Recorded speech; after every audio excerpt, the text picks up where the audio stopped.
السلام عليكم ورحمة الله تعالى وبركاته. صدوة صاحبيال ألبرت إينشتاين وها saynisyahan مفكر aad u caqli badan oo u diyaar garoobaya inuu muxaadaro bixiyo ayaa darawalkiisu waxa uu ku dhahay mudane waan ogahay inaad ku daashay bixinta muxaadarooyinka iyo weydiimaha tirada badan ee muxaadarooyinka laga weydiiyo bal ka waran haddii aan muxaadaradan soo socoto aan anigu ku bedelo oo aan muxaadaradan soo jeediyo maadaama aysan iyagu shakhsi ahaan ku garanayn oo magacaaga uun si wacan u garanayaan dhanka kale timaheenu waa isku dhow yihiin dad xoogaa isu yara egna waan u muuqanaa kaliya sida aad u labisato oo kale ayaan u labisanayaa marka sidee u aragtaa haddaan ku bedelo Einstein soo jeedintii aad ayaa uga helay uuna u ogolaaday codsigiisii darawalka hoolkii ayay tageen darawalkii muxaadaradii ayuu bilaabay kadibna muddo ay si wacan u socotay hadal jeedintii darawalka ayaa nin gacanta taagay kadibna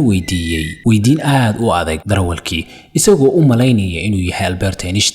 Einstein oo gadaal fadhiyay waxa uu sawirtay in darawalku uusan weydiintaasi ka jawaabi karin magaciisana uu sidaas ku galaafan doono nasiib wanaag soo jeediyihii ama darawalkii waxa uu dhahay waa weydiin aad u fudud qof walbana uu sharxi karo oo hadda darawalkayga oo gadaal fadhiya ayaa sharxi kara bal aynu wada dhageysano dhageystayaashii muxaadarada ayaga oo yaaban ayaa Einstein sidii ku istaagay weydiintii adkeedna ayuu sharxay kadibna booskiisii gadaale ayaa uu ku soo laabtay dulucda sheekadu waxay tahay qofka marka aad fahmaysaan oo aad wax walba isla meel dhigi kartaan waxba idinkama xumaanayaan ama idinkama halaabayaan waxa kale oo muhiim ah in caqliga la adeegsado marka ay kugu timaado arrin degdeg ah oo aad u adag ama xaalad adag. Assalaamu calaykum.